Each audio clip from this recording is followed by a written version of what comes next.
Hello, everyone. Welcome back to today's story. In this episode, we follow James, Diep, and little Nai on a quiet but deeply meaningful trip to Vung Tau, where they visit the Christ the King statue together. What begins as a simple family outing slowly turns into a journey of reflection, connection, and emotional awakening. Away from deadlines, responsibilities, and the noise of everyday life, James is forced to confront how much he has been missing and what truly matters. Through Ni's innocent questions and Diep's quiet presence, this trip becomes more than just sightseeing.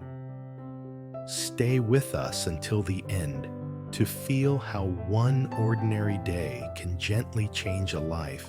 And don't forget to subscribe to help us reach 10,000 subscribers. Your support truly means the world to us. Nai suddenly leaned forward across the table, her small arms wrapping tightly around James's waist, as if she were afraid that letting go for even a second might cause him to disappear.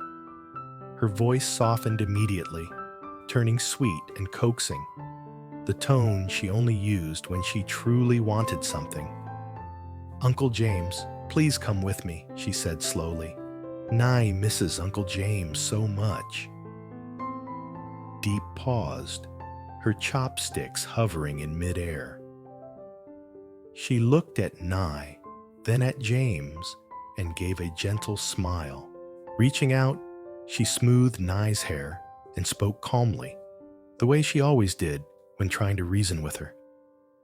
"Sweetheart, Uncle James has work today. It'll just be you and Auntie, okay? We'll still have fun." But Nai shook her head immediately, her ponytail swinging from side to side. She loosened her hold just enough to look straight at James, her eyes bright and full of stubborn hope. "No, Uncle James has to go with Nai," she insisted. "Nai wants Uncle James to come." James felt his body tense without him realizing it. His gaze drifted to the phone lying face down beside his plate. Even though the screen was dark, he could almost feel the weight of unread messages, upcoming meetings, and unfinished work pressing against his thoughts. Habit kicked in before emotion did. He hesitated, lips pressing together, caught between the world he lived in every day and the small child standing right in front of him. Nai noticed his hesitation instantly. Her arms tightened around him again, and her voice dropped, becoming slower and more careful, as if she were choosing each word on purpose. "Uncle James," she said softly. "Nai only gets one day off school this week." She tilted her head up to look at him. "If Uncle James doesn't go today, Nai will have to wait a long time." That sentence landed heavier than anything else she could have said. James looked down at her small face, suddenly aware of how quickly time had been slipping past him. He had missed so many moments like this, telling himself he would make it up later, convincing himself that there would always be another chance. But standing there now, with Nai clinging to him so earnestly, he realized how fragile those chances really were. He let out a slow breath, feeling the tension in his shoulders ease. A faint smile appeared on his face, and this time it wasn't forced. "All right," he said gently. "Uncle James will go with Nai." For a moment, Nai simply stared at him, as if making sure she had heard correctly. Then her face lit up, and she squealed with pure delight. She let go only long enough to jump up and hug him again, pressing a loud kiss against his cheek. "Yay, Uncle James is coming. Uncle James promised." Diep's expression softened immediately. She didn't say much, but the gratitude in her eyes was clear. "Thank you," she said quietly, her voice sincere and warm. The atmosphere around the table changed almost instantly. What had been a moment of hesitation and uncertainty now felt light and full, like sunlight breaking through clouds. James felt it clearly. The familiar pressure he carried every day, the constant weight of responsibility slowly fading into the background. As they finished their meal, James leaned back slightly and looked at Nee with a playful smile. "So, Miss Good Student," he teased, "did you get any new Good Child certificates lately?" Nye straightened proudly, her chest puffing out. "2," she announced, holding up her fingers. "One is Doraemon, and one is Captain America." James laughed out loud. "Wow, superheroes already? That's impressive." Diep chuckled as she gathered the dishes. "She's been showing them to everyone she meets." "Hurry up," Nye urged, already sliding off her chair. "If we don't go now, the sun will go away." Diep moved quickly into preparation mode, her voice gentle but firm. "Bring a jacket. It can get windy near the sea. And make sure Nye wears her boots." James grabbed his jacket from the back of the chair, feeling unexpectedly cheerful as he slipped it on. "Don't worry, Uncle James is fully prepared today." Nye grabbed his hand and began pulling him toward the door, her steps light and bouncy. Diep followed behind them, watching the two figures ahead. One tall, one small, moving together so naturally. James felt something shift inside him, as if he were stepping out of his usual fast-paced world and into something far more meaningful. The drive to Vung Tau was calm and unhurried. Nee pressed her face against the car window, pointing excitedly at passing trucks, roadside trees, and distant hills. James responded to every comment, sometimes laughing, sometimes simply listening. He realized how long it had been since he'd enjoyed such simple conversation without checking his phone. When they arrived near the path leading up to the Christ the King statue, a cool breeze greeted them. The air felt fresh, carrying the faint scent of the sea. Nee jumped out of the car and spun around, her arms stretched wide. "It's so big!" she exclaimed, staring up at the towering statue in the distance. Diep smiled softly. "That's why people come here. It makes you feel peaceful." James followed Nee's gaze upward. He had seen photos before, but standing here in person felt different. The statue rose quietly against the sky, steady and calm, overlooking the city and the ocean below. They began walking up the path together. Nee rushed ahead, then stopped to wait, then rushed again, her excitement impossible to contain. James stayed close, ready to steady her if she stumbled. Diep walked just behind them, enjoying the slow, unforced rhythm of the moment. They paused often, sometimes because Nee was tired, sometimes because she spotted something interesting along the way. Each pause felt natural, unplanned, and meaningful. James noticed how time seemed to slow down, how his thoughts became quieter with every step. At one point, Nye tugged on his sleeve. "Uncle James, can we take a picture here?" "Of course," he replied, without hesitation, pulling out his phone. As he framed the shot, Diep noticed something unusual. James wasn't distracted. He wasn't checking notifications or glancing away. He was completely present. After the photo, Nye insisted on seeing it. "Let me see." James crouched down so she could look. "Do I look handsome?" he joked. Nye studied the screen seriously before nodding. "Uncle James looks happy." He paused. "Do I?" She nodded again, confident and certain. "Yes. Uncle James smiles like this when he's with Nye." James didn't respond right away. He simply smiled, feeling warmth spread quietly through his chest. They continued upward until the city and the sea stretched out below him. Diep stopped and took a deep breath. "The view is beautiful," she said softly. James stood beside her, his voice low.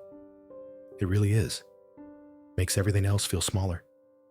Nye sat down between them, swinging her legs. "I like it here," she said. "It feels calm." James looked at Nye, then at Diep, then back at the view. For the first time in a long while, his mind wasn't racing ahead. He wasn't thinking about work or responsibilities waiting for him. He was simply there. And in that moment, he understood how precious that feeling truly was. After resting for a while near the viewpoint, the three of them slowly stood up and continued their journey. The path ahead felt different now. It was quieter, more open, as if the higher they climbed, the more the world below loosened its grip. The chatter of other visitors faded, replaced by the steady sound of wind brushing against stone and trees. The air grew cooler, cleaner, carrying the unmistakable scent of the sea drifting up from far below. Nee still tried to walk on her own, but her steps were no longer as quick as before. She paused more often, pretending to be interested in small pebbles or leaves on the ground. James noticed every detail. He slowed his pace instinctively, matching hers without saying a word. When she stopped again, rubbing her legs lightly, James crouched down in front of her. "Do you want Uncle James to carry you for a bit?" he asked gently, keeping his voice light so she wouldn't feel embarrassed. Nye hesitated. She glanced at Diep, then back at James. Pride and tiredness battled clearly on her face. Finally, she nodded. Just a little," she said quietly. James turned around and lowered himself slightly. Nye climbed onto his back, wrapping her arms around his neck. Her small hands rested against his chest, and her chin settled comfortably on his shoulder. As James straightened, he expected to feel the familiar strain in his legs, but instead, a strange calm washed over him. Her weight didn't feel heavy at all. It felt grounding, like an anchor pulling him fully into the present moment. Diep walked beside them, her steps slow and relaxed. She watched Nye sway gently with James's movement, her eyes half closed, her earlier excitement settling into quiet comfort. After a while, Diep began telling Nye stories in a soft, steady voice. Stories about people who came here during difficult times. People who climbed all the way up not to ask for anything, but simply to breathe, to think, to feel less alone. "Do they come here when they're sad?" Nye asked sleepily. "Yes," Diep replied. "And sometimes when they don't know what they're feeling." James added quietly, "Some people come here just to be still." Nye was silent for a moment. Then she asked, "Does the statue hear them?" James smiled slightly. "Maybe it doesn't hear words. Maybe it hears hearts." Nye thought about that. "Then it must hear a lot," she murmured. By the time they reached the upper platform, the crowd had thinned even more. The space felt vast and open, with the sea stretching endlessly beneath a pale blue sky. James carefully lowered Nye back onto her feet. She immediately ran toward the railing, her tiredness forgotten as she stared out at the horizon. "It's so far," she whispered. "It feels like the world is very big." Diep joined her, resting her hands on the railing.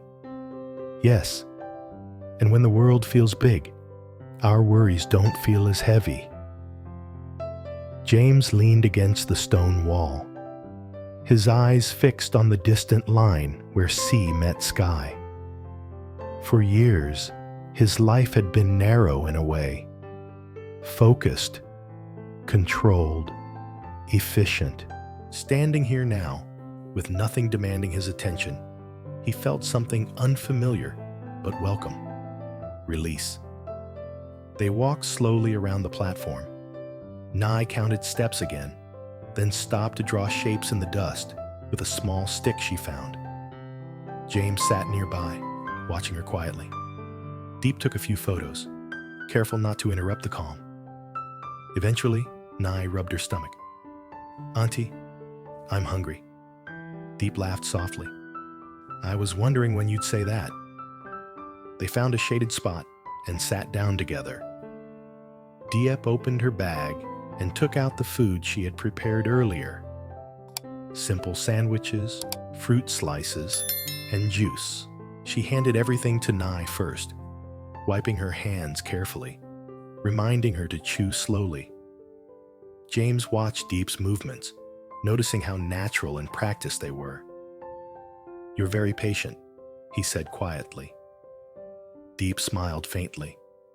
"You learn when someone depends on you every day." Nye ate happily, swinging her legs back and forth. Halfway through her sandwich, she looked up at James again. "Uncle James, are you happy today?" The question caught him off guard. He paused, really thinking before answering. "Yes," he said honestly. "I am." "More than your office?" Nye asked innocently. James chuckled softly. "The office is noisy. Today is quiet. I think I needed quiet." Nye nodded, as if that explanation made perfect sense, then returned to her food. After resting, they began their descent. Going down felt easier, both physically and emotionally. The conversation flowed naturally. James started telling Nye stories from his childhood, about climbing trees, getting scraped knees, sneaking out to play, and coming home covered in dust. He talked about mistakes he made, lessons he learned too late, and moments he wished he could relive. Nye laughed loudly, especially at the parts where James got scolded. "You were naughty," she declared. James laughed with her. "Very naughty." Diep listened quietly, surprised by how open James had become. She had known him for years, but she rarely saw this side of him. The version that spoke without pressure, without defenses. As they reached the lower area, the afternoon sun softened, casting long shadows across the path. They stopped at a small vendor selling drinks. James bought juice for Nye and iced coffee for Diep, insisting even when Diep tried to decline. Nye took a long sip and sighed dramatically. "Uncle James, today is very fun." James nodded. "It is. I want to come again," she said seriously. "Next time, can we come earlier and stay longer?" He looked at her, then at Diep.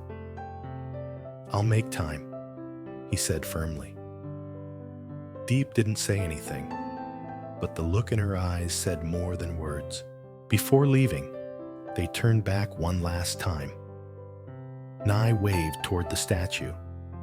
"Bye-bye," she whispered. The drive home was quiet. Nye fell asleep almost immediately in the back seat, her head leaning gently against the window.